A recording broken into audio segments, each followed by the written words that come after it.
वो पवित्र स्थल जब भगवान बुद्ध ने ज्ञान प्राप्त किया था, पवित्र स्थल जब भगवान बुद्ध ने अपने ज्ञान से सारी दुनिया को जगाया था, भगवान बुद्ध शरणं गच्छामि, धम्मं शरणं गच्छामि, संघं शरणं गच्छामि, इस बात को जवानी की मस्ती में घूमने वाले लोगों ने गांव-गांव जाकर करुणा और मैत्री का पाठ पढ़ाया। हम उन लोगों को बता देना चाहते हैं तो ये कहते हैं कि हम आंदोलनकारी को मारेंगे, हम तुम पर वार नहीं करेंगे। हम अहिंसा में विश्वास रखते हैं, हम भारत माता में विश्वास रखते हैं, हम संविधान में विश्वास रखते हैं, हम शांति में विश्वास रखते हैं, हम भाईचारे में विश्वास रखते हैं, हम धर्मनिरपेक्षता में विश्वास रखते हैं। जो ऐसा कहते हैं,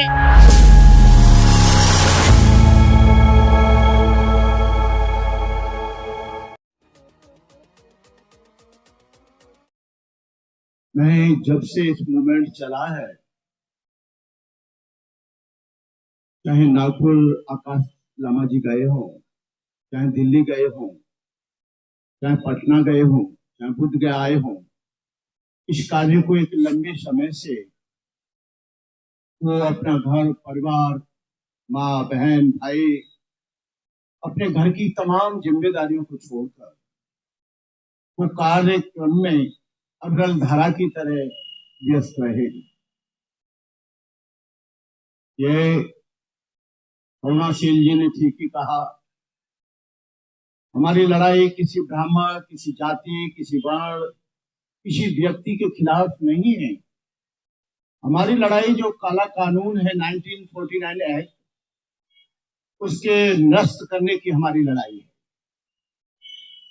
कोई व्यक्ति ये समझ ले कि यह किसी जाति, किसी वर्ण, किसी व्यक्ति, किसी धर्म के खिलाफ है तो ये उनकी गलतफहमी है। आंदोलन पूरे देश के कोने कोने में, राज्य स्तरों पर, जिला स्तरों पर चल रहे हैं। लेह लद्दाख में चल रहा है, अरुणाचल, असम, मिजोरम, मेघालय में चल रहा है, आगरा में चल रहा है, कानपुर में चल रहा है, महाराष्ट्र में चल रहा है, दिल्ली में चल रहा है। ये आंदोलन हमारा कोई हिंदू मैनेजमेंट के सामने झुकना नहीं है। हमारी जो मांग है 1949 एक्ट को बदलने की और पूरा का पूरा मैनेजमेंट बौद्धों के हाथ में देने की, ये सरकार 125 साल से नहीं सुन रही है, बिल्कुल सही बात है। लेकिन अब आकाश लामा जी ने और प्रज्ञाशील जी ने, मैं तो एक सिपाही हूं, मैं तो एक इसका अंग हूं, मैं भी इसके साथ जुड़ा हुआ हूं। लेकिन जब से आंदोलन शुरू हुआ है तब से पूरे देश में चंदाखोरों की एक जमात तैयार होती जा रही है, एक बाढ़ आ गई है। मैं देश के लोगों से अपील करना चाहूंगा कि आकाश लामा और ये जो हमारी संस्था है जो मूवमेंट को चला रही है, उसके अलावा किसी और को आप किसी भी तरह का आर्थिक सहयोग या दान देते हो तो वो हमारी जिम्मेदारी नहीं है।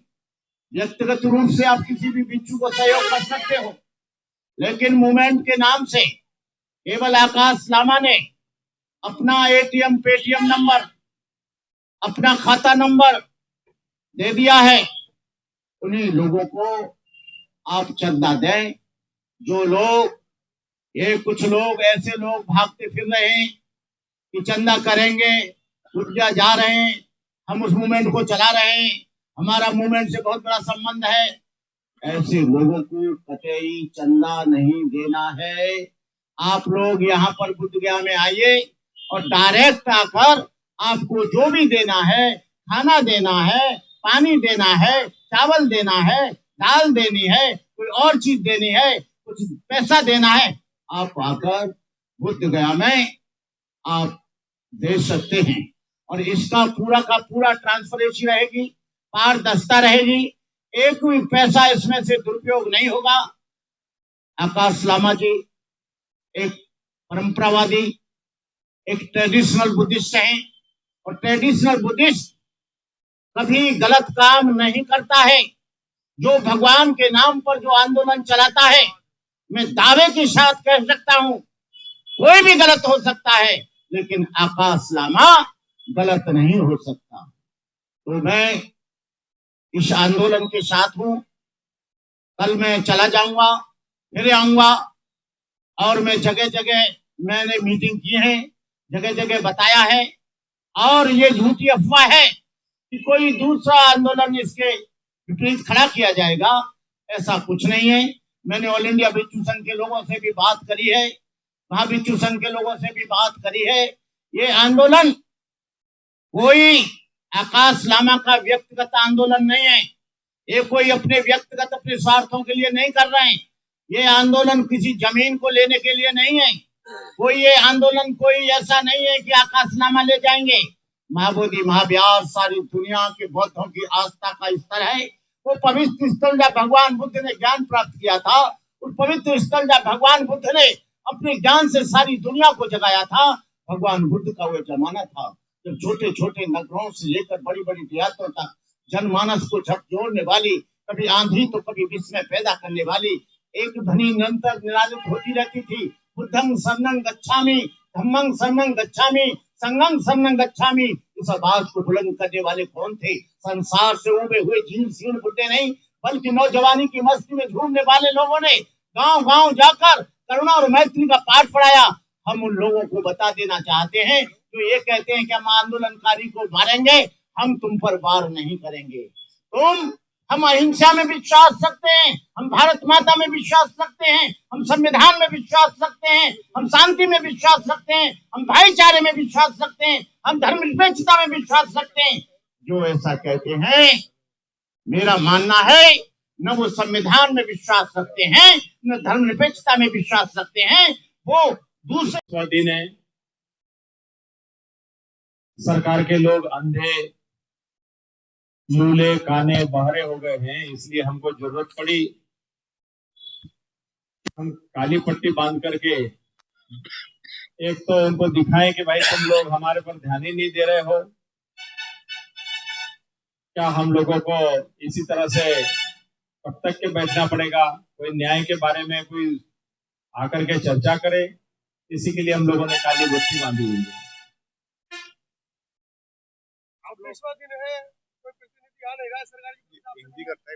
ये बुद्ध गया का महाबोधि महाविहार जो है ऐतिहासिक विरासत, सम्राट अशोक ने जिसे बनाया 2300 साल पहले, और ये दुनिया का सबसे प्राचीन स्थान है। जितने भी धर्म मजहब संप्रदाय है उसमें बुद्ध का धम्म सबसे प्राचीन है। समानता, स्वतंत्रता, न्याय, बंधुत्व की बात करने वाली तथागत की शिक्षा यहाँ से सारे दुनिया में फैली। और बिहार में इस तरह से जो पुराना एक्ट बोध गया टेम्पल एक्ट 1949 है, जो काला कानून है, उसे समाप्त करके बौद्धों को न्याय दिया जाए, इसी मांग को लेकर के हम लोग 26 दिन से ये जो बैठे हुए हैं मांग कर रहे हैं।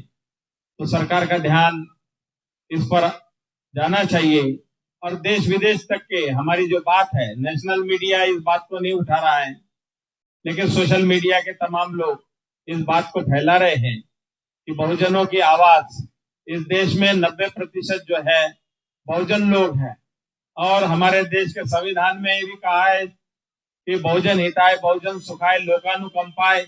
ये जो तथागत का ब्रीद वाक्य है कि बहुजनों के सुख के लिए, बहुजनों के हित के लिए, बहुजनों के कल्याण के लिए, ये जो तथागत की वाणी है, तो महाबोधि महाविहार ये बहुत बड़ा एक स्थान जहां से तथागत का संदेश गया हुआ है। वो स्थान जो है वो आजाद नहीं है, उसे आजादी दिलानी है, उसे मुक्ति दिलानी है। वहां पर आने वाले लोगों को अभी इतना हो हल्ला होता है 100 मीटर के दायरे में कि बाजे बजते हैं, नगाड़े बजते हैं। तो लोग जो बाहर देशों से आते हैं, ध्यान करने के लिए आते हैं, शांति पाना चाहते हैं, वहां शांति नाम की चीज नहीं है। तो जो वहां का जो वातावरण है दूषित हो चुका है और बहुत कलुषित हो चुका है, वहां पर शांति की आवश्यकता है, मैनेजमेंट बहुत अच्छा करने की जरूरत है। तो इसीलिए पुराना कानून जब तक के रहेगा तब तक के बुद्ध गया में शांति नाम की चीज नहीं है। इसीलिए हम लोग चाहते हैं कि वो पुराना कानून खत्म हो जाए और बौद्धों को न्याय मिले, जो कि बौद्ध उसके माने बौद्धों का मौलिक अधिकार है। बनते जी, आपको पता है आपके इस धरने से हिंदू संतों में बौखलाहट है। उन्होंने इनाम रख दिया है आपको, पीटने वाले को और आपको भगाने वाले को। उन्होंने स्पष्ट कहा है जो बनते को थप्पड़ मार के भगाएगा हम उसको इनाम देंगे। ऐसे है, उससे हम लोग घबराने वाले नहीं है। जो लोग नीतिमत्ता माने मॉरलिटी नहीं जिनके पास में, वो लोग कुछ भी बोल सकते हैं, क्योंकि प्राचीन इतिहास में बौद्धों के तो सर खत्म माने काटे गए थे और बौद्ध भिक्षुओं को काट करके ये लोगों ने अपने नागा साधु और जो नंगे साधु गांजा भंगेड़ी वाले तैयार किए। लेकिन भारत का संविधान जो है वो सभी को न्याय देने की बात करता है। आर्टिकल 25 से लगाकर 30 तक के जो है, हम अपने धर्म का प्रचार प्रसार करना है, उसकी हिफाजत करना है, उसे आगे बढ़ाना है।